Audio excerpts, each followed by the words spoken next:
I want to take a very quick moment to welcome everyone. I'm Marshall Einhorn. I'm the Executive Director of Brown Rizzi Hillel. On behalf of everyone at Hillel and the program in Judaic Studies, we're so excited to see all of you. I want to take just a very brief moment to thank our co-sponsors, the Center for the Study of Race and Ethnicity in America, the Department of History, the Department of Religious Studies, the Office of Chaplains and Religious Life, and Population Studies and Training Center. My role is to introduce our wonderful moderator, Mandel, the Director of the Program in Judaic Studies, who hatched this idea a little over a month ago and reached out to us, and we were so excited to partner with her. And I just want to thank all of our panelists. Needless to say, the last couple months has been a busy time for sociologists studying the American Jewish community, so we really thank them for coming from near and far by way of Israel, D.C., Philadelphia, to join us tonight. So without further ado, Professor Mandel.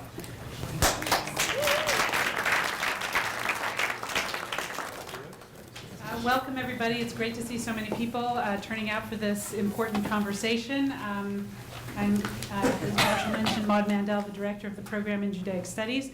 I'd like to give a little credit where credit is due. It was actually my colleague, Michael Satlow, who's in the room, who said to me, we must have an event on the Pew Report. And I had already, when I had seen the story come out in the newspaper, had written to Calvin about 30 seconds after I read it and said, tell me what I need to think about the Pew Report. So when Michael told me we needed to do an event on this, I immediately contacted Calvin, and the rest has unfolded before us. So it's really a great pleasure to be able to introduce this wonderful panel to you. I want to just explain a little bit what the format is going to be tonight, and then introduce each of our speakers to you.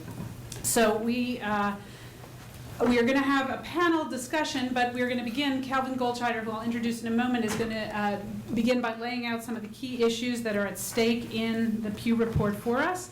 And he'll speak for about 30 minutes, and then each of our respondent panelists will respond to Professor Goldscheider's responses, and also to the Pew panel as well, to the Pew Report as well.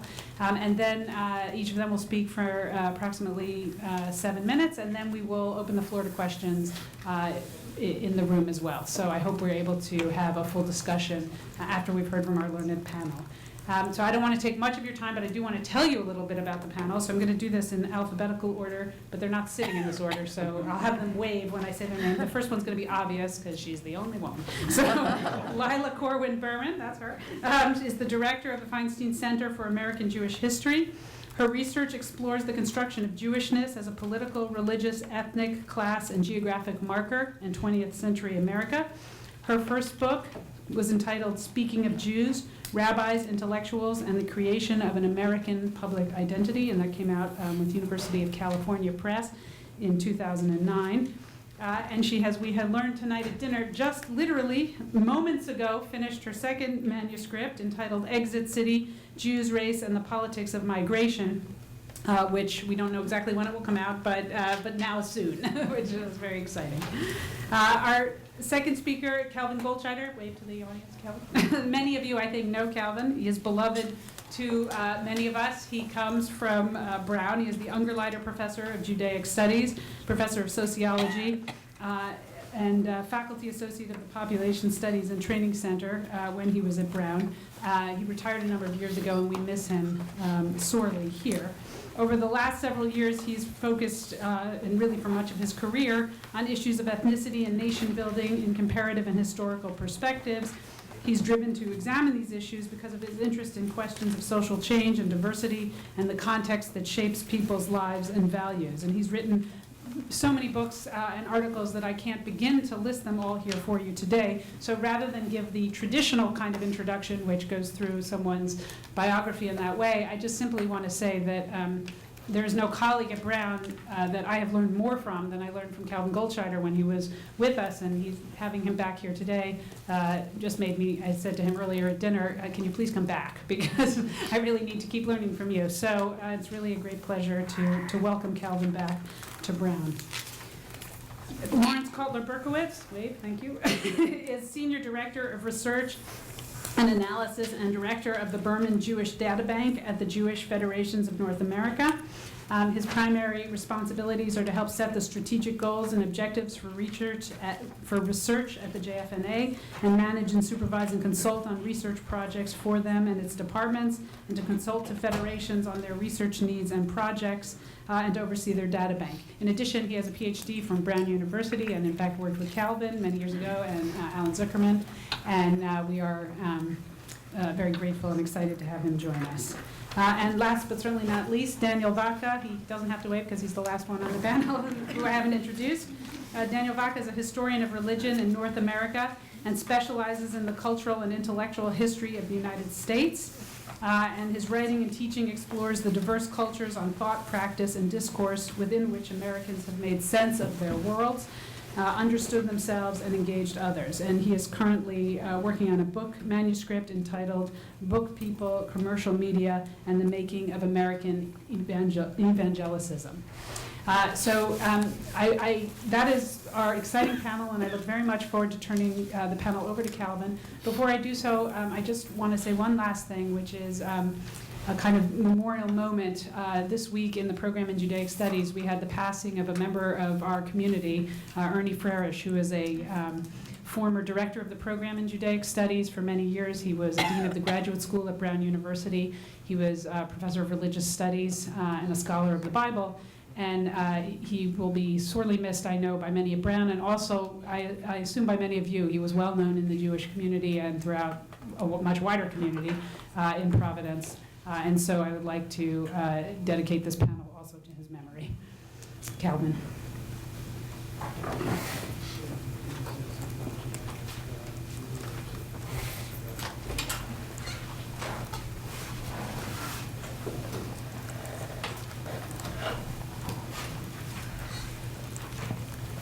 Well, thank you very much. And I'm glad that you mentioned Ernie Frerish, who was, when I was a graduate student here in the early 1960s, the dean of the graduate school, and saved me on many occasions. And he was a wonderful colleague and a wonderful human being.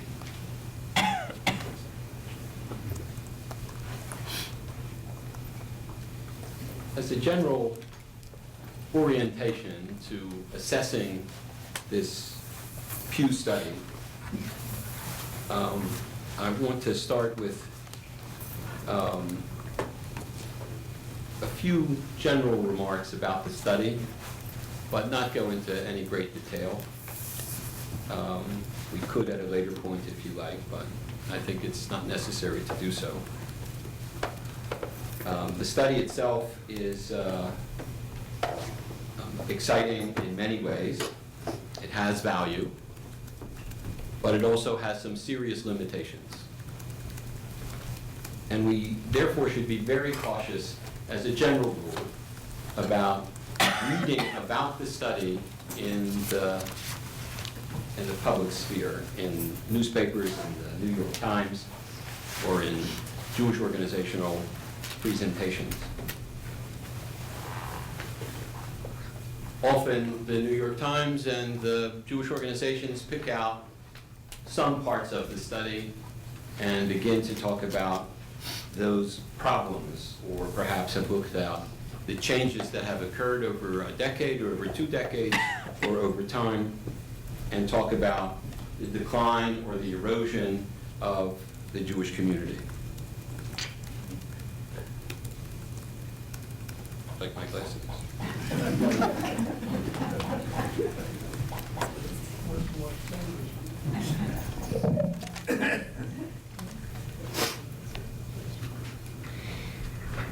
Others have picked up indications from the study. Again, a statistic here, a fact here, a factoid there, and have said, well, Jews are now being redefined as part of this community, or their religion has been redefined. And others say, well, therefore there's a challenge. Here we have an organized Jewish community. What should we do about this set of problems? There are those who have seen strength in the report, who said, it's good. Thank God Jews are no longer defined by religion only. And and interpretations of the study have varied enormously. And that's not surprising, given the limitations of the study, the fact that there was a 15% response rate to the study, which means 85% of the people said, no, thank you, I don't want to fill out this questionnaire. And because the errors involved, which the report itself, in an appendix in the back, say, are quite large. So for any one group, for example, I'll take one illustration. The Orthodox group, any statistic there is plus or minus 12 percentage points. That's their data. I didn't make that up. So can we even imagine a serious social science-based policy derived solely from these data? And the answer is not only rhetorical, but probably not. So we should be very cautious about what these data might mean. And so I don't really want to talk about the limitations and the methodology, and I bore you with those. I just want to present some kind of conceptual tools, some kind of framework, some kind of basis to help us in assessing the interpretations that are offered. How do we interpret these data? How do we begin to understand what's happening to this community? And so I'm going to try to lay out in the next 20 minutes, and Professor Mandel will stop me, of course, in the next 20 minutes, a kind of framework, kind of way in which we can begin to assess and think about what these data and what has happened to the American Jewish community, which is really the question. And I'll put it in the following context. Analysis of the American Jewish community has constructed three flawed but compelling arguments about the Jewish past and the Jewish present. These arguments have been based in part on these social science theories and have gained legitimacy in Jewish communities in the United States and around the world. And some have been used for policy formation, or research agendas, or strategic planning. They're consistent with a set of ideological orientations that have been current in the Jewish community for more than a century. Somewhat oversimplified, these arguments are as follows. The first argument is that Jewish communities have moved over the last century away from the foundation in religion and religious activities towards secularism. So in modern, open, voluntary society, Jews, like others, have become more secular, less attached to religious activities, religious institutions, and a religious way of life. Whatever religious orientations their grandparents or great-grandparents have had, contemporary Jews have fewer of them. Religion is simply less central in their lives today than it had been in the past. So it is argued. Judaism itself, and its associated religious institutions have become more secular. Therefore, even those who are religiously committed today, according to this argument, are more secular than their forebears. This secularization theme has been applied to all Jewish communities around the world, including the State of Israel. The second argument focuses on the peoplehood dimension of Jewish identity. Jews in the past, so the argument goes, had a distinct sense of being a people apart from Christians and Muslims and from the societies in which they lived. Jews were a social minority, not only a religious minority. Their minority status reduced access to social and economic opportunities, involved political constraints and discrimination in everyday life, at times to extreme levels.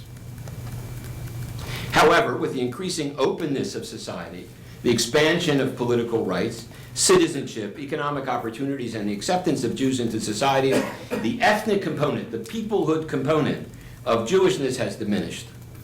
Like other white social minorities subject to decreasing discrimination over the generations, Jews have assimilated ethnically into Western societies. Jews have accepted their new situation and have been accepted by others. So as generational distance from immigrant origins has increased, fewer and fewer American Jews have grandparents who have experienced life outside of the United States. The ethnic distinctiveness of American Jews has faded. Jews have become thoroughly and indistinguishably American as the Jewish ethnic component of their lives has receded. A third argument follows directly from and combines the secularization and minority assimilation arguments. It assumes that as religious identity weakens and ethnic identity fades, the cohesiveness of the American Jewish community weakens. External constraints, external stimuli are needed to ignite the dying embers of Jewishness.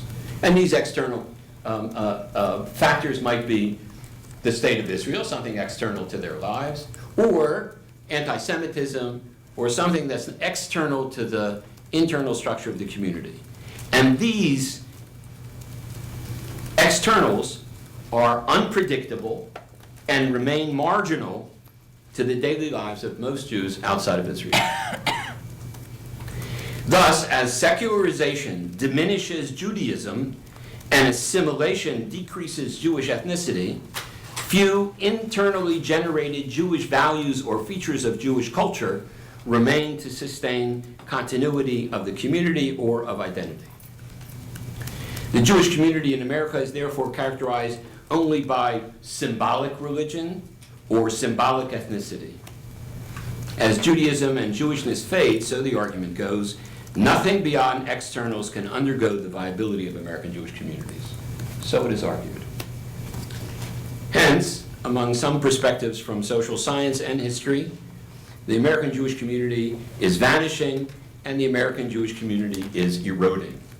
You've read it many times. The more you talk about it, the more you know that it's viable because they talk about it so much. The decline of Jewish communities outside of Israel is in sight, so they say, if it's not for this generation, then for the next generation. It's what classically have been called the ever-dying American Jewish community. I submit that a systematic look at some of the evidence challenges the main implications of these arguments, which I think does not describe the paths Jewish communities have taken in modern, open, pluralistic societies. Jews have clearly assimilated. Their communities have not always proportionally weakened, and many have strengthened anew. The fundamental dichotomy that we have between religious and ethnic identity is not as useful among Jews as it is among other groups. Because of their ethnic identity and culture, Jews are not simply a religious group like Protestants or Catholics, Mormons and Muslims. Because of their religious culture, Jewish Americans are not an ethnic group like Italian Americans or Hispanic Americans. The distinctions between religious and secular identities are also not very clear, since Judaism readily incorporates the secular. Empirically, there are multiple links between religious and ethnic secular indicators of Jewishness, although Judaism and ethnic Jewishness are not identical. The distinction made between religious and secular, or between ethnic or religious, does not neatly distinguish among institutions of the community. Synagogues and temples have diversified their activities to incorporate strong ethnic components, and secular Jewish institutions have often stressed sacred themes. So the survival paradigms that we have, Jews are just surviving. The dichotomies of ethnicity versus religion, minority versus majority, are not very useful as guidelines for studying contemporary American Jewish communities, if they ever were in the past, and regardless of their utility for studying other groups. So how do we make sense of the historical changes? How do we go beyond the current arguments about decay that cloud our analyses to new understandings? How do we go beyond the cliches of social science and the nuances of assimilation versus transformation, the rhetoric of optimists versus pessimists that trivialize the basic issues? The issues of the American Jewish community are, I submit, mainly associated with the quality of American Jewish life. And it's that quality that needs to be operationalized. And I say that as a demographer. So instead of asking whether the grandchildren or great-grandchildren of Eastern European Jewish immigrants to America are assimilating, or whether they're surviving, which is the question we often ask, since they're doing both, they're assimilating and surviving, some social scientists have reformulated the central analytic questions about Jews and their ethnic and as minorities in the United States. Excuse me. The central question is, I think, what factors sustain ethnic and religious continuity of American Jews in the absence of overt discrimination and disadvantage? What structural and cultural forces sustain continuity in the face of pressures towards disintegration of the uniqueness and distinctiveness of their communities? And I'll tell you the answer to these questions, too. The short answer to this question, very short, is that communal institutions, social and family networks, are the core elements sustaining communal continuity. Institutions, family networks, social networks. And those are the kinds of things that need to be studied, not only individual identity. Right? Studies that we have tell you about what individuals do after long interviews, and these are just individual identities. I argue that it's really the institutions that need to be studied because they shape the nature of Jewish culture and Jewish society and Jewish communities. I'll give you a few illustrations and won't take up too much of your time. Institutions, I say, are able to construct and have constructed new forms of Jewish cultural expression and redefine the collective identity of Jews. Jewish values are the sources of continuity, but are anchored in the structural underpinnings of their communities. So sure, Jewish values are important, but if you only study Jewish values, you have to study them in the context of the communities in which they live. Three features of this are important from my point of view. First and most important, I focus on the structural features of this society because I think that whatever culture and values there are embedded in the way Jews live in their communities. Second, I think we have to emphasize the context, the networks and institutions, not only the values that distinguish Jews from others. And third, I think we ought to target communities and families rather than individuals. Although, and this is an important point that perhaps we'll get to in discussion, individuals can exit and enter the community, but the institutions and the collectivity that shape culture sustain continuity. So you can have people moving in and out. Some people will think of this as intermarriage. Some people will think of this as moving from one community to another. Those happen, but institutions are really what's powerful, and we haven't studied them systematically. Now, if I look at the kind of key elements that need to be examined in great detail, I would say that there are two central features of the community that need to be examined. One is the question of social class, and the other is the question of family patterns. And I'll just review this very briefly. I've talked about this many times and nobody believes me, so I'll talk about it again and hope I can convince you that these are really the key elements which distinguish Jews from others and lead to Jewish continuity. And because of this social class factors and family continuity, which are really distinctive for Jews in many ways, there are powerful elements of change that have occurred that reinforce Jewish identity and Jewish values. So let me give you just a brief, just because Professor Mandel is an expert in history, and I would be remiss if I didn't mention some kind of historical perspective. Let me give you a little bit of historical perspective. If you look at the Jewish community at the turn of the 20th century, when I was a young man, the Jewish community was very cohesive. All kinds of bases of cohesion. Social class was similar, their background was similar, their residence was similar. They had many bases of cohesion, and those were very powerful. And the children moved away from some of that, and that's perfectly understandable. They became less foreign-born, more likely to speak English, didn't have some kind of foreign language, moved to do new residences, had different social classes, they were socially mobile, they emphasized education and got education, and the second generation was a major break for this. So by the Second World War, the break between these communities between the two generations was extensive.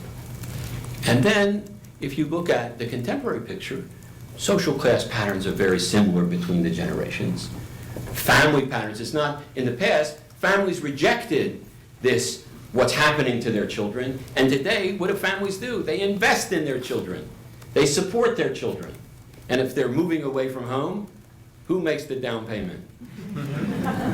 So there's a different kind of generational mix that characterizes the community today, which reinforces family cohesion, which reinforces social class cohesion.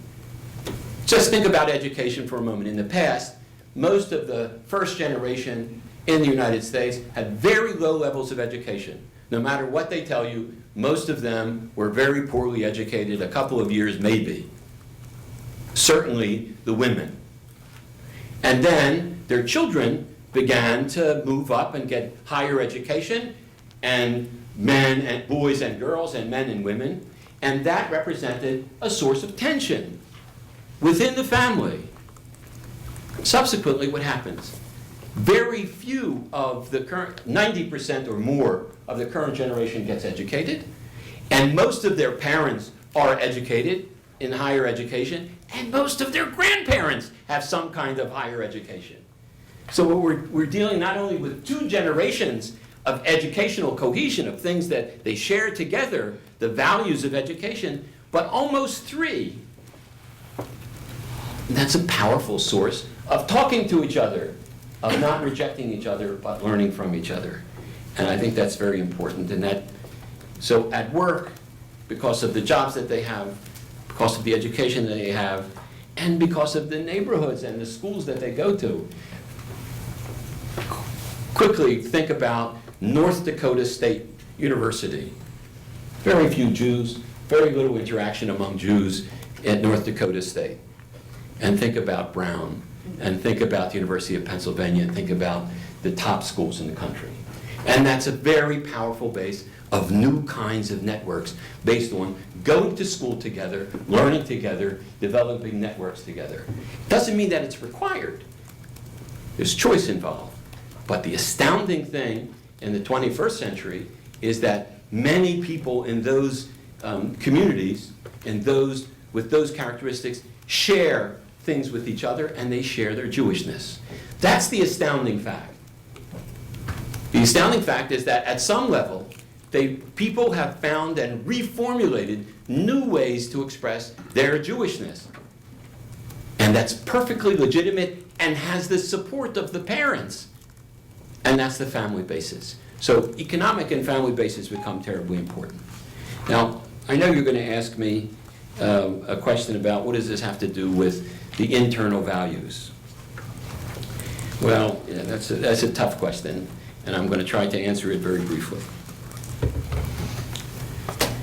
Well, education and occupation and residence mark Jews off from others and become distinctive features of their community. That doesn't necessarily mean that they are religious. It doesn't necessarily mean that they go to the synagogue. Their parents didn't go to the synagogue. Why should they go to the synagogue? Their parents didn't have very much education. Why? Religious education. Why should they do it? Nevertheless, that's not the measure of Jewishness, or it's not the only measure of Jewishness.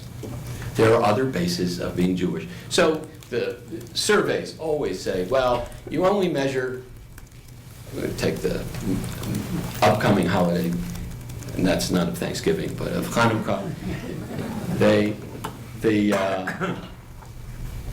They say, well, they like Hanukkah candles. Well, it's clear they celebrate Hanukkah because of Christmas. And Passover, which is another, only 85 to 90% of the Jews celebrate, a little bit less, right? It's going down. Large numbers of Jews celebrate Passover, have some Passover experience, but they say, well, listen, sometimes they don't always eat kosher for Passover stuff, and it's only a family event, right? It's only families that get together. But that's very powerful. Here are rituals that are based in tradition which link family members together, whether they're Jewish or not Jewish, or whether they're partially Jewish or semi-Jewish, or whether they have all kinds of connections to the Jewish community. So we need to look at that and study that and find out those values. So instead of only asking questions about how often do you light candles and whether you go to the synagogue and what are the number of things that you do, we could ask about other Jewish values. Not only how much you give to Federation, but how important is being kind to others, how important is your family, how important are other kinds of values which Jews have, and we hardly ask those kinds of questions. Laurence will tell me that we do begin to ask those questions, which are very important, but nevertheless, we need to begin to look at this in much greater depth to find out really what is the nature of the Jewish distinctiveness of Jews.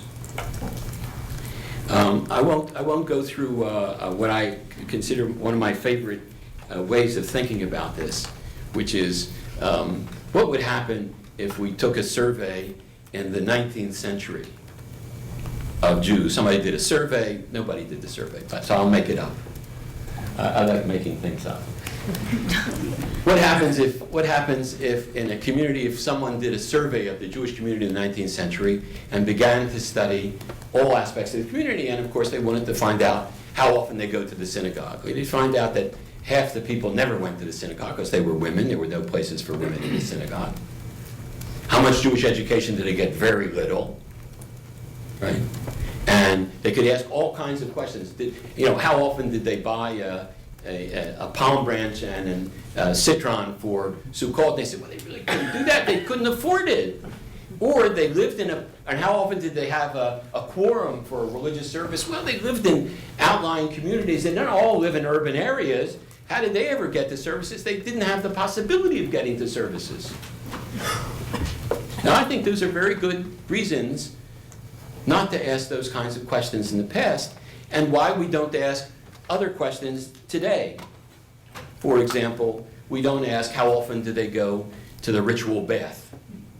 We don't ask how often they buy clothes that are checked for the combination of wool and linen. And we don't ask them for good reason, because you get no response, and then I would come up and say, you're not getting any response. Nobody is saying yes or no. Even the Orthodox, Laurence was telling me that even the Orthodox, some members who were Orthodox were doing something in the Pew study. They were, what were they doing? Carrying money. They were carrying money on Shabbat. Well, they probably had somebody who said it was okay. But in any case, they were Orthodox. They were probably buying religious goods, so it was okay. Anyway, the point is we don't ask those questions because it doesn't make sense. And I think it doesn't make sense only to ask those kinds of questions today to find out the basis of the community. We ask, for another illustration, we ask in these communities, did you give some Jewish education to their kids, to your kids? We ask that, a reasonable question, how much education do you have, how many education do your kids have? I think that we ought to ask how often you brought your children to religious education. Because the key part of religious education is not what the kids learn. We know they don't learn anything. What we don't say is how often you brought your kids and linked up with other people who brought their kids to get a religious education and develop networks among families who share this experience of giving. So that's the critical question. It's not necessarily did they pray together, but did they bring their kids to school and share with their neighbors and friends and so on. And my guess is that very few people who are not Jewish bring their kids to Hebrew day schools. So there's a real powerful question here of a kind of network. I didn't say no, I said most. Now, all of this requires that the kinds of things that we ask really need to be asked over time. Someone who says, I mean, again, think about the past. Someone who says, what is your identity? And you say you're Orthodox. Or say you're conservative, say you're Reform, or you say, I'm just Jewish, or I'm just, I'm there, or I'm not Jewish at all. So, but what you say when you're 25 or 22 or 18 isn't necessarily what you're going to say in 10 years from now. Just as imagine someone asking a person in 20 years ago, 30 years ago, what's your religious identity, or what's your Jewish identity? And the response to that is, well, I'm Orthodox or conservative, and that's not likely to have been their orientation in the past. People change, and one of the factors that change, I'm finishing up, yes, I got it. Gotta have an umbrella to pull me on. I'm used to a 50-minute lecture and not a 20-minute lecture. I'm sorry. Or 30. The point is that things change over the life course. As people have children, as people get older, they have different ways of relating to the Jewish community and identifying with the Jewish community. And so it seems to me that we have to develop themes that relate to this life course argument rather than trying to look at cross-sections. As we know, looking at static pictures are very, on your iPad or iPhone or wherever it is very different than looking at a motion picture of things that change over time. And one of the critical things that change over time is not what it is today, but what it is over the life course. So I think that we need to be very cautious about generating long-term population projections based on cross-sectional data at one point in time, thinking about what's going to happen in 20 or 30 years. The world is going to be all Orthodox. The world is going to be not Orthodox, or there'll be no Jews left in America. That's one of the favorite themes of people who stand on the Israeli side and look at American Jews and they say, look, X proportion are intermarrying, so that's the end of the Jewish people, and it's just a matter of time, another generation or two, everybody is going to be lost. And what I say to my colleagues and friends in Israel is there are few Jews who have left Israel and emigrated from Israel, and over time the rate of emigration from Israel has increased, and if I extend that line a little bit, soon there'll be no Jews left in the state of Israel. And they say, come on, don't be silly. Just as the historian says, my history is bad, because that's not the way we understand the meaning of Jewishness in the past. Jewishness was a way of life. Jewishness was what at least the Ashkenazim called Yiddishkeit. That's a kind of Jewish way of life. And I think that's really what characterizes us today, is that there are very important ways of living Jewishly, and that it is not simply one factor, but a multiplicity of factors. I'm going to stop here before Maud tells me to stop again, and I thank you for paying attention, and now you'll hear the truth.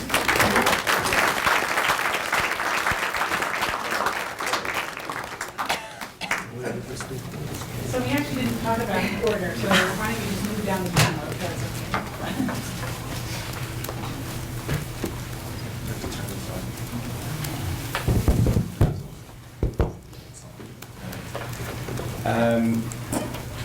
First of all, let me start off with a few prefatory remarks.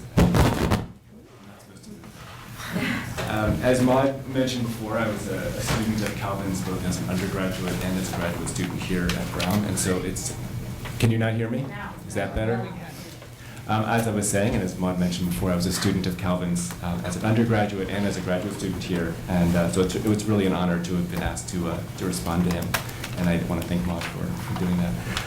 Second, I work in the organized Jewish community, and so some of the perspective I'm going to try to offer here comes from my experiences working in that capacity.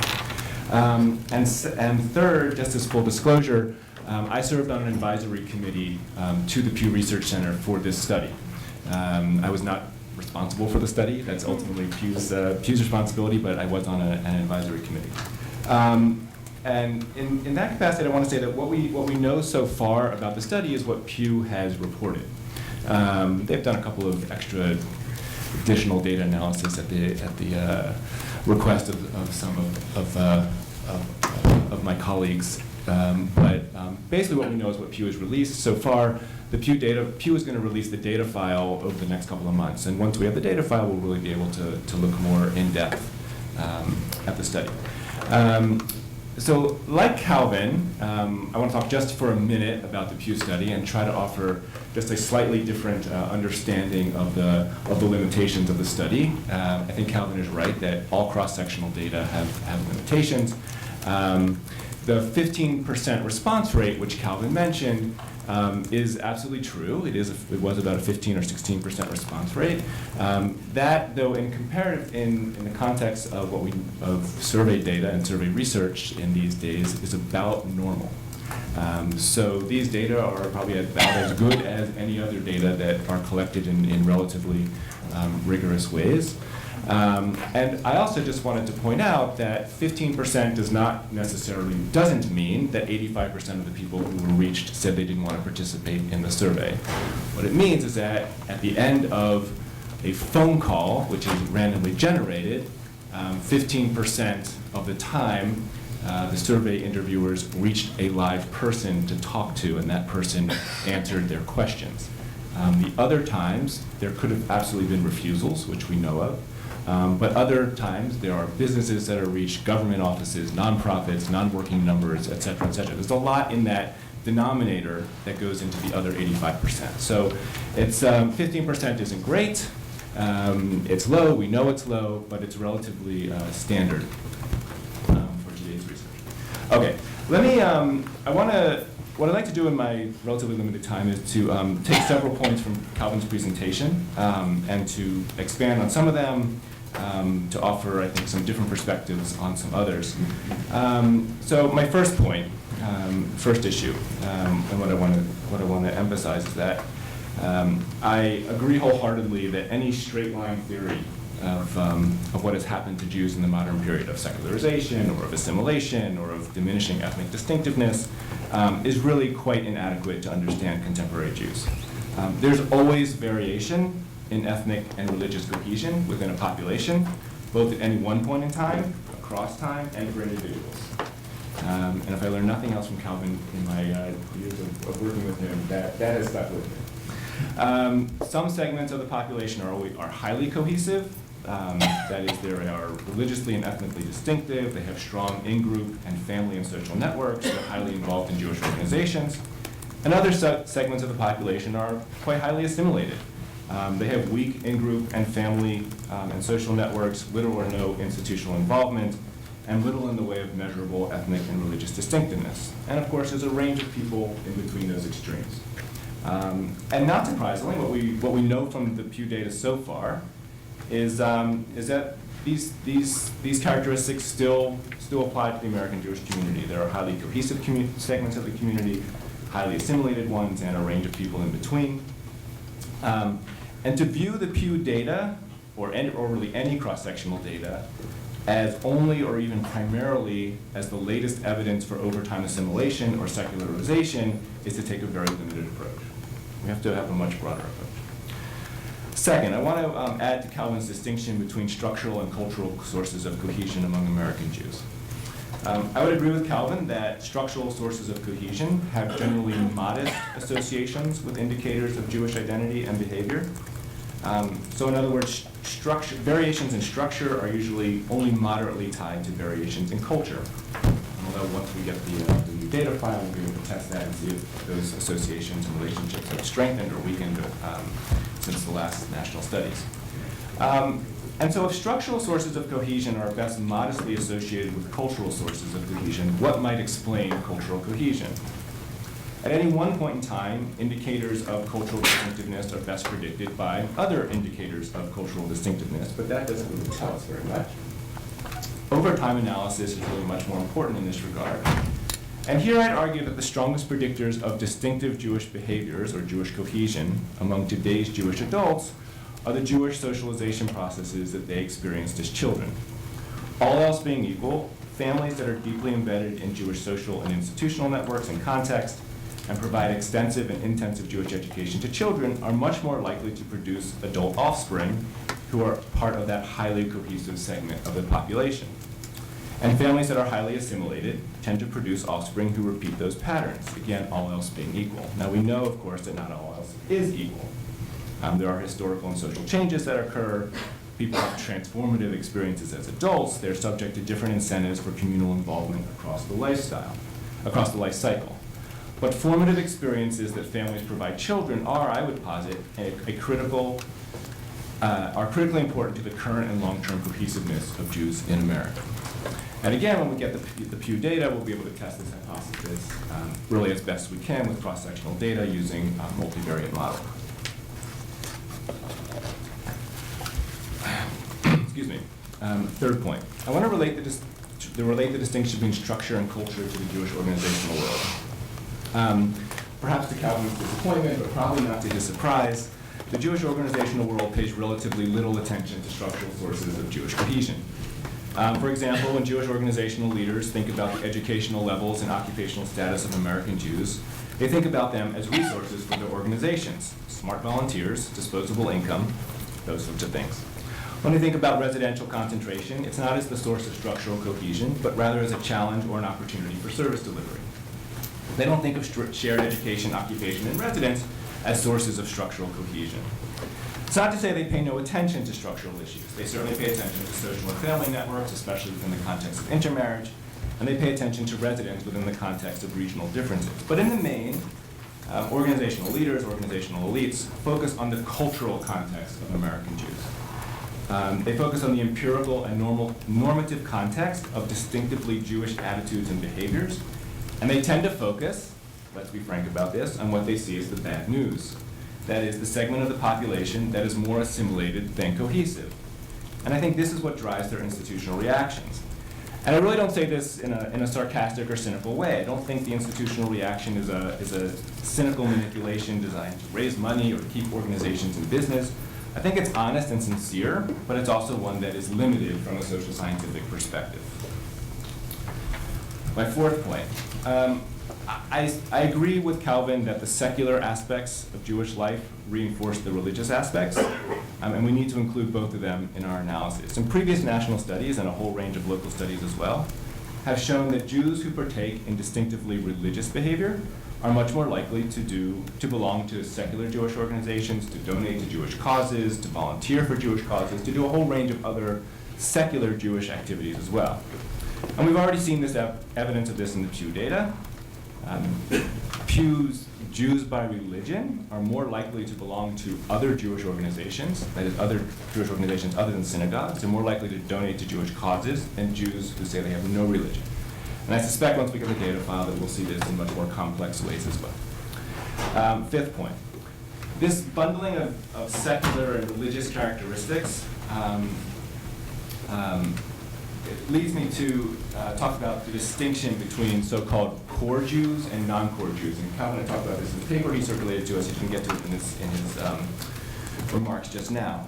But Jewish organizations and some researchers have talked about a distinction between core and non-core Jews. And I think that we probably all admit that that's not the most felicitous of terms.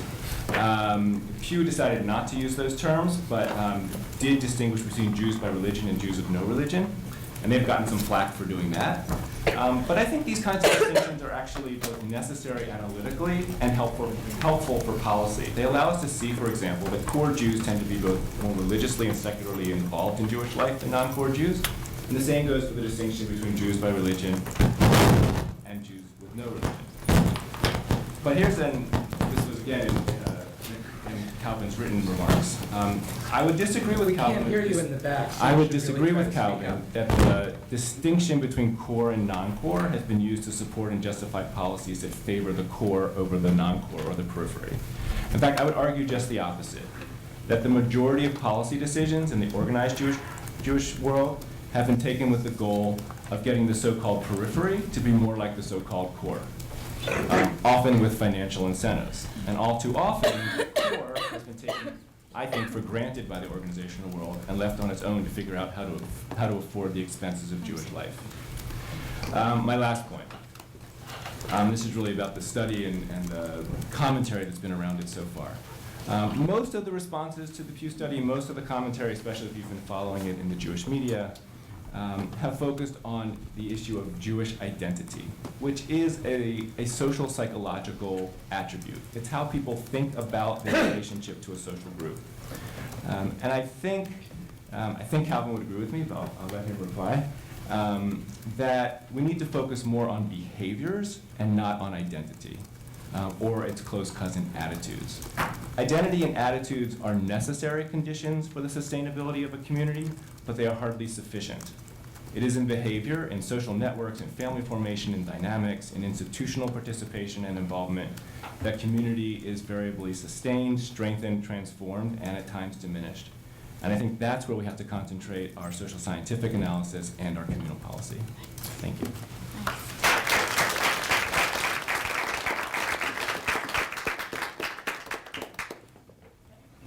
I'm going to practically kiss this thing so that you can hear me.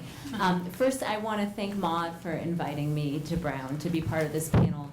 I think it's incredibly important for all of us to reflect on the study and to try to understand what it means for us today. And what I'm going to talk about now is how it relates to a longer history of Jews counting themselves.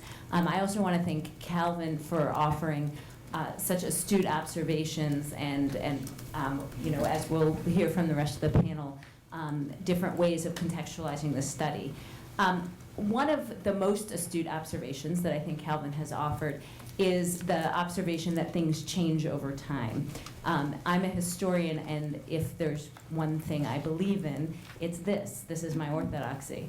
And what I want to talk about is why Jews find it so important to be counted, and different ways that that impulse to count have manifested themselves over time, and how that can better inform how we think about this kind of study. And the basic answer on some level is that by counting themselves, Jews hope to make themselves count. And there's a way in which the very project of counting oneself in a study like this is a project of asserting meaning and asserting identity.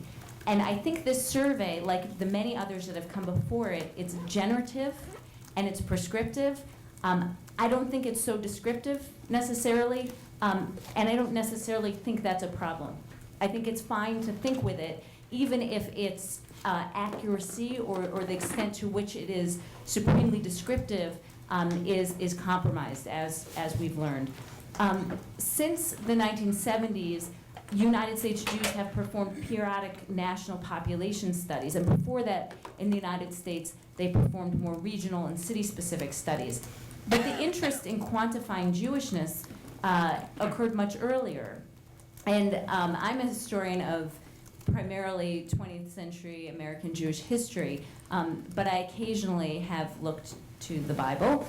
And if we want to find our first record of Jews counting themselves, we can go to, does anyone know? Where's the first record of a Jewish census? The Book of Numbers, right? Why is the Book of Numbers called the Book of Numbers? Because it starts, it's a poor translation, it's a book of census. It starts with a census, right, of God commanding to Moses, take a census of the whole Israelite community by the clans of its ancestral houses, every male head by head. Why? Why take this census? There are three reasons. And I think that actually these three reasons resonate with how we can understand surveys to this very day of Jews. One is to find men who are eligible to serve in the army. The second is for taxation purposes. And the third, which is really Rashi's commentary, 11th century commentary, says that God wanted to count all of the Israelites because they were so dear to him. So in a sense, all of these purposes remain relevant. For defense, for power, for meaning or transcendence, we count ourselves. So let's speak historically. Aside from this sort of biblical text of census, I think it's important to look at least toward the Enlightenment to understand the animating ideas for measuring Jews through a kind of apparatus of social science. Of course, Enlightenment was a time when quantifying through rational and empirical means what Judaism is and who Jews are became very significant, right? The idea was that you could harness empirical and rational approaches to understanding the human condition. And three forces coalesce in this time. One is the beginning of an academic approach to studying Jews and Judaism, right? The idea that Jews and Judaism are a category or are categories that can withstand academic, critical study comes out of the ideals of the Enlightenment. The second force is the sort of early development of social science, especially linguistics, anthropology, sociology, all providing a kind of rational apparatus for understanding human similarities and differences, right? Because this becomes the question of the Enlightenment. In what ways are we all similar, and in what ways are we so different? And how can we measure that? And so you have the elaboration of these kinds of tools through empiricism and through rationalism to try to understand that, right? And then to understand the ways in which governance and politics can work. If we are similar or if we're different, how do we create a common humanity? And if not that, how do we create a nation?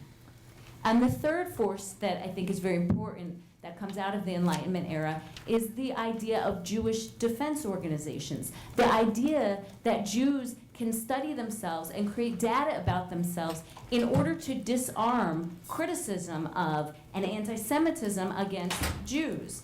How to guard against anti-Semitism as a political force now that Jews are gaining citizenship, now that the Enlightenment is welcoming them in, albeit sort of quite partially, to modern projects of national identity.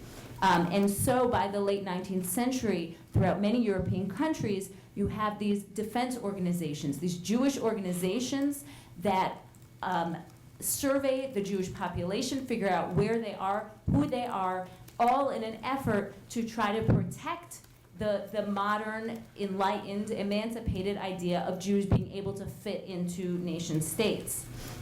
And all of these organizations start to create statistical portraits, and this is really when you get the beginning of these statistical portraits of Jews, right? In order to protect Jews against forces that tear away at Enlightenment ideas and tear away at the privileges of emancipation, we need to understand who Jews are and where they are. And you have then these thinkers who have been trained in Enlightenment ideology, who have degrees in various social scientific fields, starting to create this kind of statistical data about who Jews are. Who are they marrying? How many children are they having? Where do they live? And that kind of data. And the kind of social science by the 19th century that's produced reflects key ideological divisions, primarily between quote unquote assimilationists and Jewish nationalists or Jewish Zionists. The way that the data itself is generated and understood reflects these divisions. In other words, efforts to create a portrait of Jewish life are always historically very ideologically inflected. Okay, so moving forward a little bit, in the United States, as I work to sort of contextualize this kind of study, it's important to think about the rise of expert culture in the United States, right? So by the interwar period, by the 1930s, there's a growing desire among Americans to find out what is average, what is normal, right? To turn to experts and to turn to social scientific data to orient people toward what normalcy is, right? And I think that this project is very important in terms of the massive social transformations and changes that have happened in the United States by the 1930s with immigration, industrialization, urbanization, that kind of chaos seeking order in portraits of normalcy, right? This is the period when we get the Gallup polls. In the 1940s, we have the Kinsey reports. There are a lot of different studies trying to define what is average, what is normal, surveying people about their thoughts and feelings about private matters, and turning that into public data, right? And the espousal then of that public data, again, not just as description, but probably more clearly as prescription, is very, very important. After World War II, there's truly a sort of efflorescence of studies about American Jews that draw on social scientific methodology. There's the backdrop of the Holocaust, and what I've termed in other things I've written a kind of social scientific turn, and a kind of desire to describe Jews through ways of also describing sort of the larger American national identity, especially ideas of ethnicity. Okay, so the last thing, because I know we're short on time and everybody wants to, I'm sure, join this discussion, is I urge us to think about the role that power has played in this brief history that I outlined for you. In other words, who has the power to define what is the norm? Who has the power to define what kind of ideology is going to sculpt the statistics and the demographics? Is this still on? The statistics and the demographics used to describe Jewish identity. And who has the power to define what the religious center is and what is meaningful about that? So I think that in thinking about... Is this one here you talk to? Oh, I don't, oh. Yeah. I'm sorry, okay, sorry. I think in thinking about these studies, and this is certainly not the first one, and it's certainly not going to be the last one, it's important to recognize the forces of power that went into creating the study and the forces of power that will come out of the study, and to ask what is most generative about the study. Is the policy that we can create based upon the study most generative, or are discussions about categories of meaning potentially more generative? So I'll end there.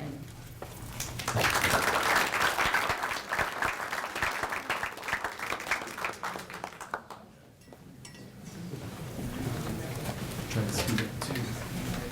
I suppose as far as I go. Thanks to Mr. Mandel for inviting me into the Thanks. Sorry. Thanks. Sorry, this chair is almost so really. Sorry, we were instructed not to touch this. That was one. Thanks to Professor Mandel for inviting me, and to Professor Goldscheider for his comment, and for the comments of the other panelists. The message seems to be that the sky is not falling. We haven't addressed that yet, and I think whatever the subject, I think it's always nice to know that the sky remains in place. As Professor Mandel mentioned, I'm an historian of religion and culture in the US, but I'm also the only one here who doesn't specialize in American Judaism. I specialize in American Christianity, and so I thought I'd use my time to get at some of the broader problems, I think, that are inherent in trying to count and represent religious life in the way that the Pew Survey has. The point I really want to convey is that we need to view surveys about religious life with their limitations very much in mind. I think these limitations keep us from asking the kinds of important questions that Professor Goldscheider has urged us to ask. So there are a number of limitations I could share, but let me focus on just three. The first is that it's very difficult to quantify religious identity. Religious identity just doesn't really lend itself very well to quantification. And the Pew Survey really makes this abundantly clear. The survey reports that 22% of Jews have what the survey calls no religion. And those numbers are higher among younger generations, at 32% for Jews born after 1980. And Pew gets these numbers by asking two questions. The first is, what is your present religion? And the second is, aside from religion, are you Jewish? So survey respondents really have to answer three really difficult questions. One, who is a Jew? One, what is religion? And who am I? And as any undergraduate in a first-year religious studies course will tell you, these three questions are really hard questions to answer. But my point really isn't that there are not answers to these three questions. The point really is that people understand and answer these questions in very different ways. different people have different kinds of languages for making sense of their religious lives. And different generations use different languages, and we can talk about generational differences after, if you'd like. The difficulty of slotting religious life into survey categories is made even more complex for Jews, partly because surveys are fundamentally based on a Protestant logic of affiliating yourself really neatly with beliefs and institutions. And even though the 20th century has seen Jews learn to speak the language of American Protestantism, American Jews still have a harder time untangling ethnicity, nationality, and religion in quite the same way that Protestants do relatively more easily. But let me say something else about quantifying religious identity, and that's that it's not really necessarily that easy for Protestants either. And this, I think, really highlights the first problem that I'm trying to get at. And to give you just one example of the difficulty for Protestants, let me just say something about the case of evangelicals. So if I ask you who are evangelicals, you probably get a picture in your head. You can actually take 2 seconds right now and get a picture in your head. And if I asked you, who came to mind, my guess would be that you would think of someone like Jerry Falwell, or Pat Robertson, or Joel Osteen. And you might be right about that. But you might also be wrong. It just depends upon how you understand who evangelicals are. And scholars of evangelicalism debate this all the time. The conversation actually ends up sounding a lot like the who is a Jew question. There are a few different ways that surveys have counted evangelicals. Some surveys ask people to identify which denominations they belong to, or to identify some of their core beliefs. Then with these answers in hand, the survey organization sort of decides which denominations and beliefs they think are evangelical, and then they sort of tally people up. Studies that count denominations tend to end up with something like 25% of the US population being evangelical. And surveys that use beliefs tend to come up with lower numbers, something like 7%. But the most popular way of counting evangelicals is a kind of hybrid approach. They ask about denominations, but they also ask questions like the Pew folks recently used. And that question is, quote, would you describe yourself as born again or evangelical Christian or not? And Gallup has used this method too for decades. And with it, they count as much as 47% of the US population as evangelical. Of course, these numbers are so high because a lot of people can think of themselves as born again. In a recent Pew survey, 16% of Catholics, 25% of mainline Protestants, and 16% of Orthodox Christians said that they were born again. So how many evangelicals there are ultimately depends upon what kind of evangelicalism you have in mind, and how you categorize people's lives by way of your understanding. I should mention too that comparing two different surveys creates problems. So last year, Pew reported that 19% of US adults identify themselves as evangelical, and that's down from 21% in 2007. And that's way down if you compare it to the 47% that Gallup found in 1998, right? So, you could ask, moving from 47% to 19%, if you put these two surveys alongside each other, you could ask an evangelical if the sky is falling for them too. So my first point has to do with the difficulty of quantifying religious identity. Second point has to do with the problem of presenting that quantification. And this is sort of a quick point. And what I really just want to say about this is that it's the presentation of data, both by survey organizations, in the reports they make for the public, and the reporting on that data by news media, that ultimately leads people to think the sky is falling. For an example of what I mean, we should note that amongst the 22% of Jews in the Pew survey who say that they have, who are determined to have no religion, 83% also say that they are proud to be Jewish. But it's the first number that you hear, reported by, major newspapers, rather than the second number, right? And it's the second number actually that's really interesting, and I think important.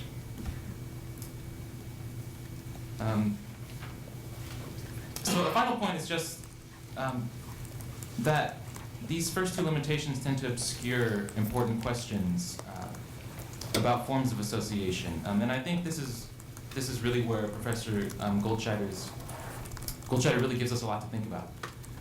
So he helps us see how we tend to think the sky is falling because we judge the present with categories and concepts based on the past. We fail to recognize changed forms of community because we're not looking for those changes. So because we're not looking for those changes, instead all we see is the absence of what we had before. And so I agree with this call to think about, to think hard about two questions. One, how are communities made and sustained? And how do modes of community change over time?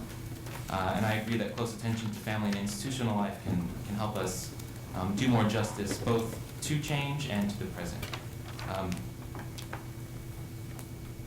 And actually, I'll just close by raising two quick questions and a comment. So, first question to Professor Goldscheider.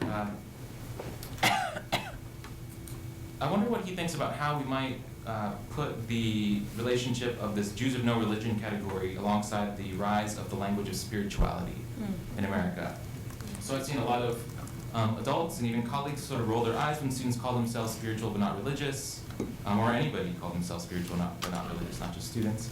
But instead of rolling our eyes, I think we should think about this language as a sign of the way that people understand the relationship between religious life and institutions. And so Professor Goldscheider has suggested that we need to look more at institutions. But I wonder also about Jewish life outside institutions, if he can say sort of more about that. And I guess specifically sort of what about Jewish life outside institutions can tell us about Jewish life within institutions. So how does the outside and inside relate to each other? And I also wonder what he would say, how you would put the rise of Jews of no religion, or the existence of Jews of no religion, to use the language of the Pew Survey, alongside the rise of unaffiliated, which is another category that Pew has popularized in the past year or so. The second question is just about sort of how we do the sort of thing he calls for. So to examine the quality of Jewish life, as he says, by way of institutions and networks. How do we go about this? What if survey methodologies can't do it or have a hard time doing it? What kinds of studies would he have in mind? So ethnography, for instance, is that the way we go? And finally, my comment is just thank you again for allowing me to be part of this conversation.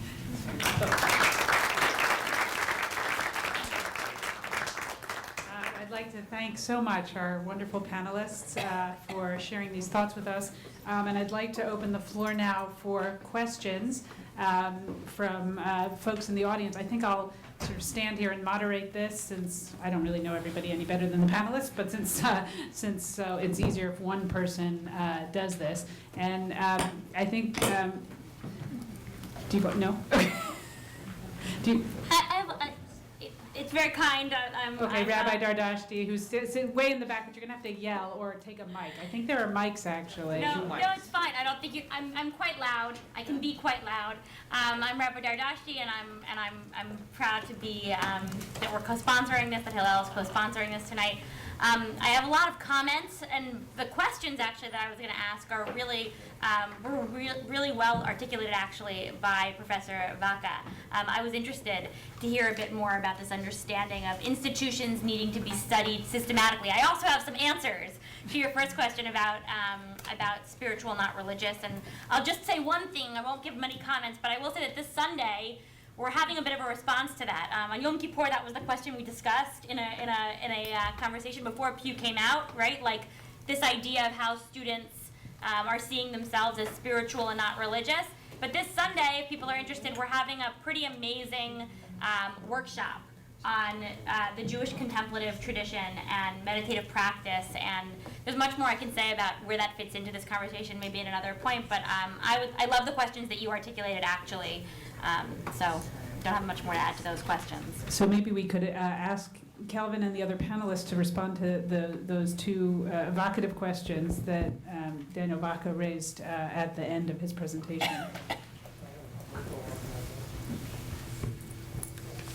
I'll try. Well, I'll get on one foot and I'll try to answer your question quickly.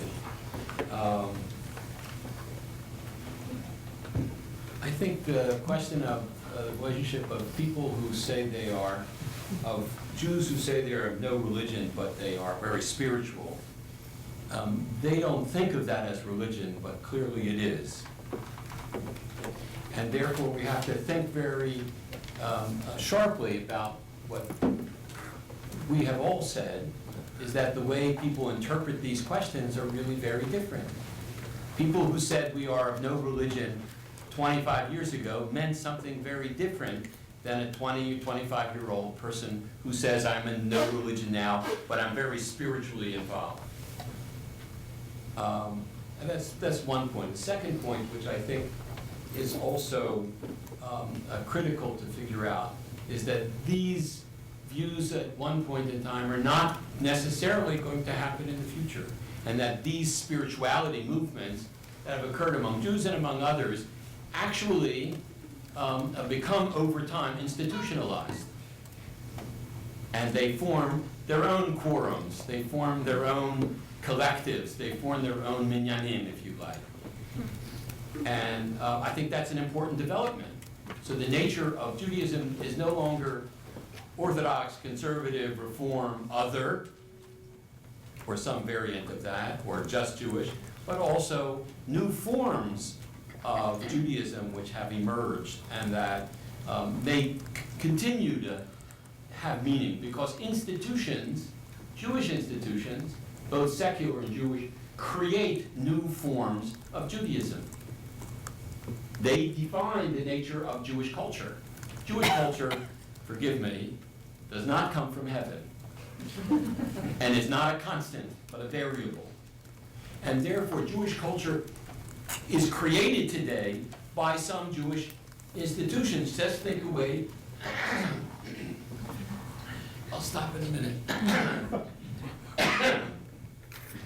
Just think it away. Jewish institutions created the Holocaust as a form of Jewish expression.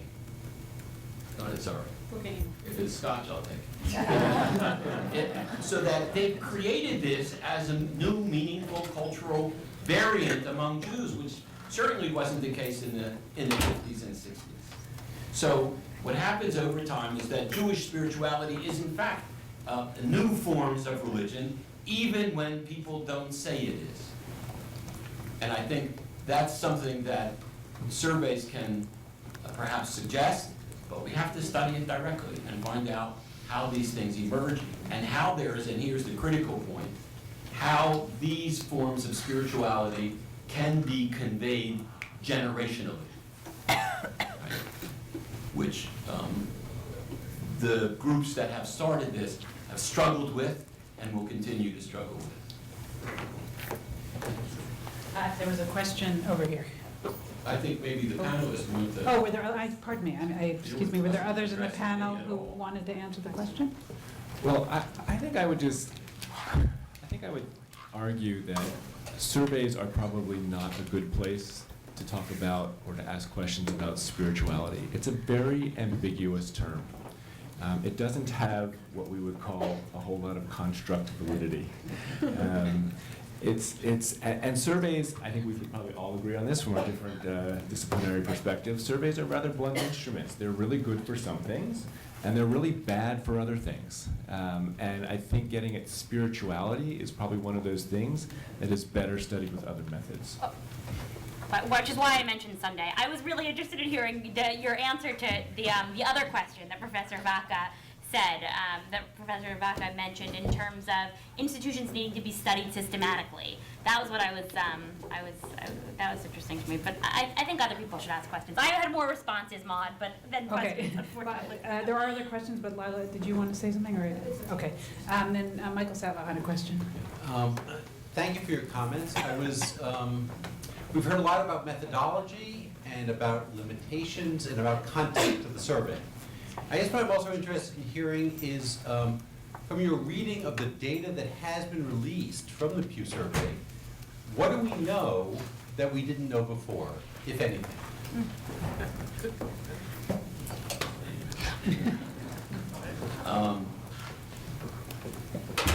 The short answer is not very much. On the other hand, if the Pew data eventually comes out with something that we didn't know, that's against what we think is the common sense of our understanding of the community, would we believe it? Would we accept it?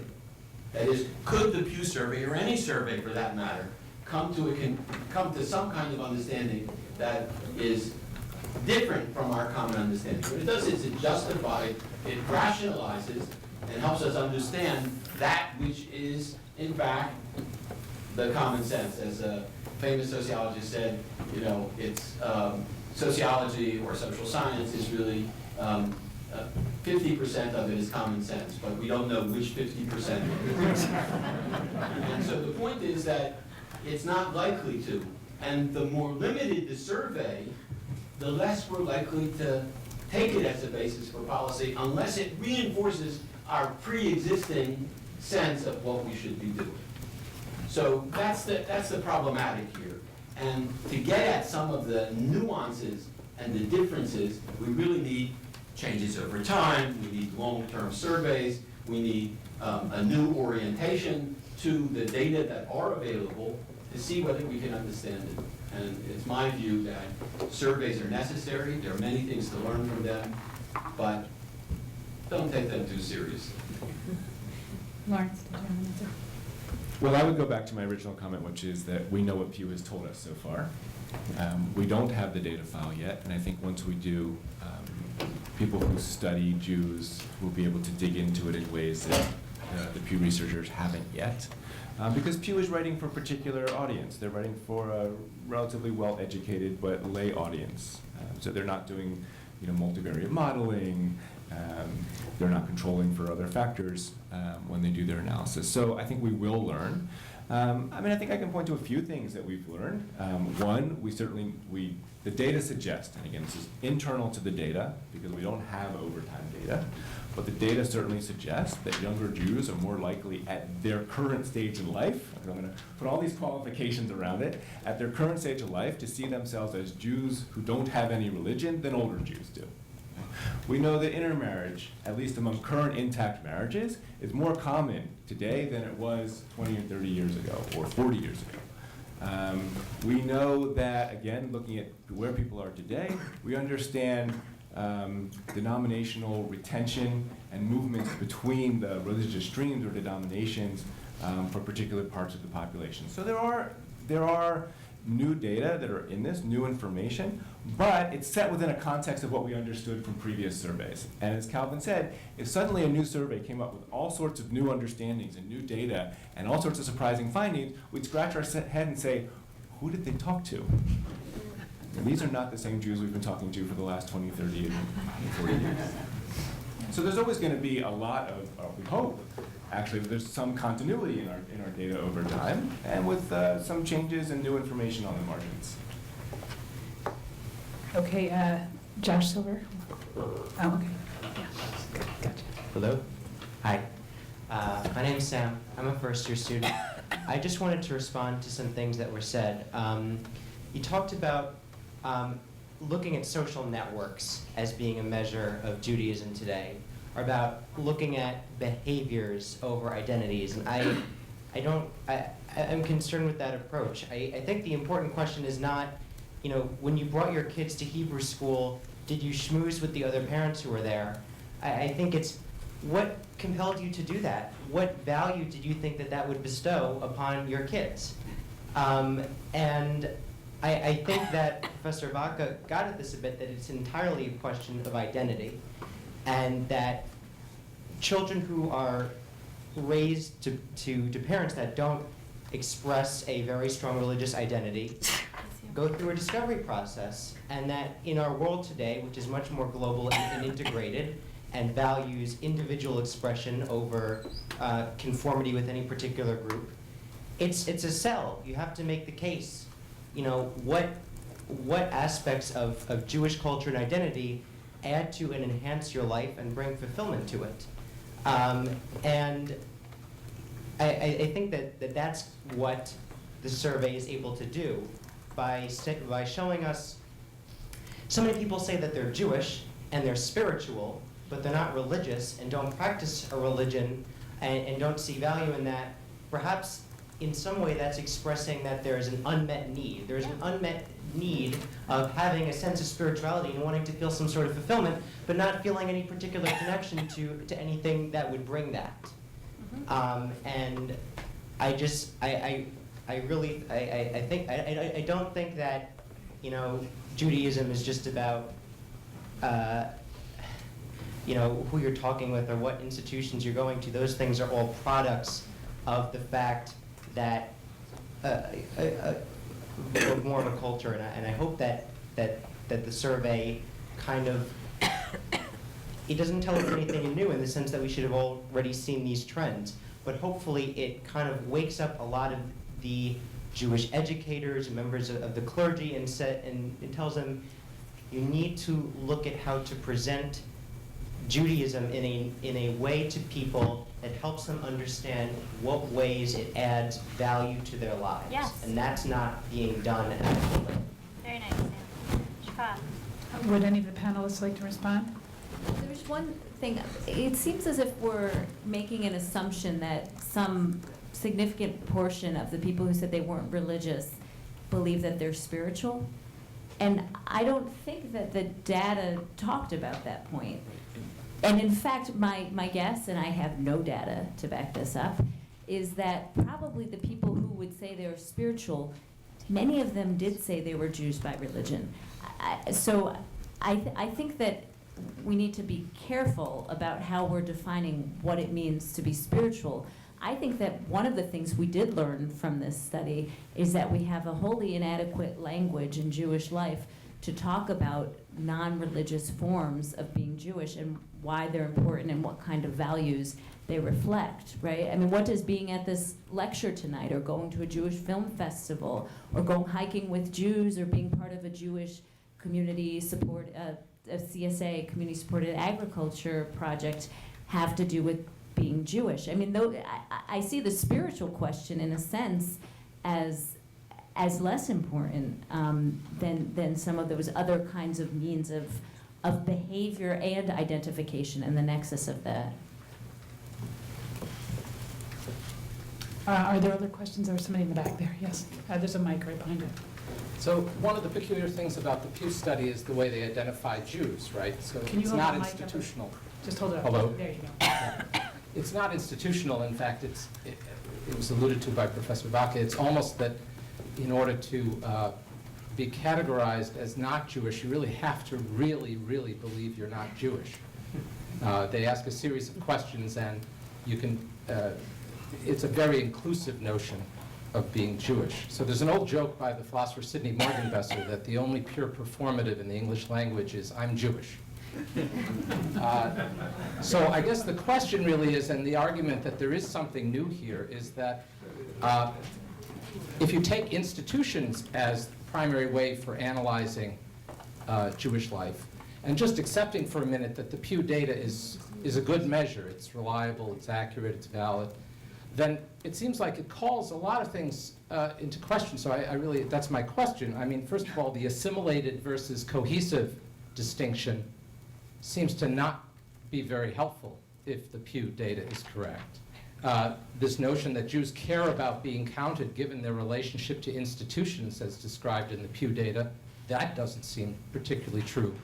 So I guess I'd ask all of you to let's suspend your disbelief for a moment and accept that the Pew data is a good measure. I take your point that you won't accept it, but just for the sake of argument, I'd just like you to think for a second and share with us what you think, what else gets scrapped if the data is, if it's a good measure.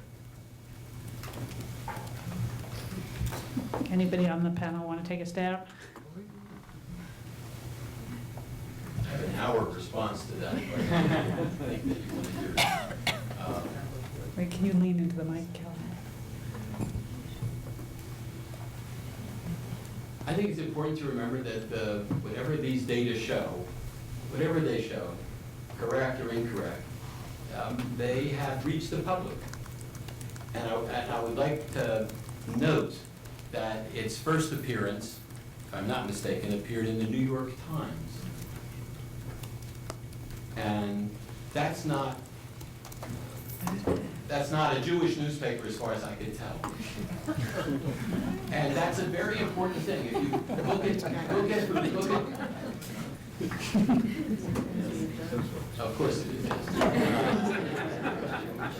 The point is that these are expressions of what Jewishness means. Jewishness is a variable. It changes and varies in different contexts. Sometimes it's spiritual, sometimes it's nothing, sometimes it's just interacting with other Jews, and it changes over time. So it's very hard to, over a telephone, in a telephone conversation of 30 minutes, to be able to reach that and to draw any conclusions. I would be cautious about that. I would say we shouldn't generate long-term projections based on that. We should be very careful. And I agree with Laurence that there's a lot to be learned from it. There's a lot of information that we can get. And not only institutions. I think you're probably using the word institutions in ways that I'm not using it. But I think that these are collective ways in which Jews define themselves and are defined by others. And we find, social scientists have very clear ways in which they define who is a Jew. A Jew is someone who says, I'm Jewish, and others define them as Jewish. So often I've used maybe this audience might appreciate it more than the students have. When Sammy Davis Jr. says, I'm Jewish, nobody believes him. Just as if I say, I'm an African American, you wouldn't believe me. So you need both self-identity, the identity of others, and that means that you're living in a community. You don't live in caves. You live in a community. That doesn't answer any of the questions you asked, but it's okay. I'm tired. Does anybody else on the panel want to respond to that question? You don't have to, but just. Oh, no? Well, Okay, go ahead. I guess, to address the part of your question, which, is a great question, this survey is measuring something, what does it measure? Let's take it seriously. And I tried to get at this a little bit just by saying that part of what it measures is the increasing ability of survey respondents to say, I do not have a religion, but I also am Jewish. So the ability to, that's not something I think, that's something some Jews have been able to do for a while, but it's something that was sort of harder, I think, for American Jews to do 50 years ago than it is today. So that says something, I think, about the way that Americans talk about religion and think about religion. So that's part of what I was getting at with asking about spirituality. And that's actually part of what I liked about this. I think we have time for one more question, and there's a question in the back. So is that right? Yeah. It seems to me that one of the things that the Pew study does tell us is that institutions, the way institutions are currently organized, don't resonate with the way younger generations relate to each other. They're out of date. They don't work. And I was very struck going to a friend's mega church in Colorado, where thousands of people participate. They got like 6 services on a Sunday, thousands. It was completely ecumenical. It did not ask you to sign up with any one of the major religions. It cited all of them. The music was fabulous, and it was all about finding ways to feel good about yourself, right? It was about me first, and how can I be a better person? not my cup of tea, but clearly many, many people's cup of tea. And I was just curious whether any of the panels feel that they see innovation in the Jewish community that is responding to this reality of a very different way of, particularly young people, are organizing their lives. Yes. So, yes. And since I work in the Jewish organizational world, I will say that Jewish organizations are in fact obsessed with this issue. Obsessed, but are they doing anything? Sure, but look, there are very strong social forces at play here that in some very important respects are beyond the influence of a voluntary community to do much about. Now, I wouldn't work in the Jewish community if I didn't think the institutions weren't important, but I think we have to have a reasonable understanding and honest discussion about the power of a voluntary community and its institutions to really, and the kind of the buzzword these days is to turn the needle. There are very strong social forces at play that determine much of much of the sort of social patterns in American Jewry. Having said that, I would also say that I would be cautious in drawing a conclusion from your experience at one megachurch about other religious traditions. What you didn't see are all the people who were brought up in that religious tradition who are no longer going to any churches. And so all religions face the issue of generational change and generational continuity. The Catholic Church is incredibly worried about its younger members. So this is not something that's peculiar to the Jewish community, and I think we have to be cautious about using one anecdotal afternoon, morning, probably, at an institution to generalize to an entire social group. I want to agree that there is incredible creativity now. And it's not necessarily happening in the institutions. And to be frank, I don't know if that's a bad thing at all. There are all sorts of independent structures, both religious and non-religious, that young Jews are getting involved in. There's incredible social justice work, especially happening around food issues, that young Jews are getting involved in. I mean, part of what is happening is that the institutions are at a bit of a loss, I think, and the denominational structure itself is at a bit of a loss as to what its role is now in this new world. I don't know if some of you saw Daniel Gordis wrote a piece in the Jewish Review of Books called A Requiem for Conservative Judaism. And I don't agree with everything he says at all, but he makes a point about the inability of certain institutions, especially those that gained their strength in the 1940s and 1950s, to speak about meaning and to speak in ways that are meaningful to younger people today. But because the institutions aren't doing it, doesn't mean it's not happening. And I think it is happening all over the place. And I think a study like Pew didn't quite figure out how to be fine-grained enough to see where that's happening. But I think there's incredible stuff that's going on, and there's no reason to leave this room feeling as if there's not. That's my 2 cents. Okay, I want to do 2 things. The first thing I wanted to say is to the undergraduates in the room, the DUG, which is the Department Undergraduate Group in the program in Judaic Studies, is taking up these issues in a further discussion next Thursday, a week from today, at 6 o'clock? 6:30 in the program in Judaic Studies, which is 163 George Street. We always serve yummy food, very Jewish food from kebab and curry. And we very much welcome all people. You do not, let me underscore, do not need to be a concentrator in Judaic Studies to come to the departmental DUG. In fact, its coordinator is not a concentrator in Judaic Studies. So feel free to come join that discussion. And of course, I also want to take the opportunity of standing here at the mic simply to really thank our panelists for sharing their thoughts with us and for spending the evening taking apart this important subject. I'm so pleased to see how many turned out, and in some ways that is an indication in and of itself of a certain kind of vitality or panic. But I'm so very glad you were all here, and thanks again to this wonderful panel.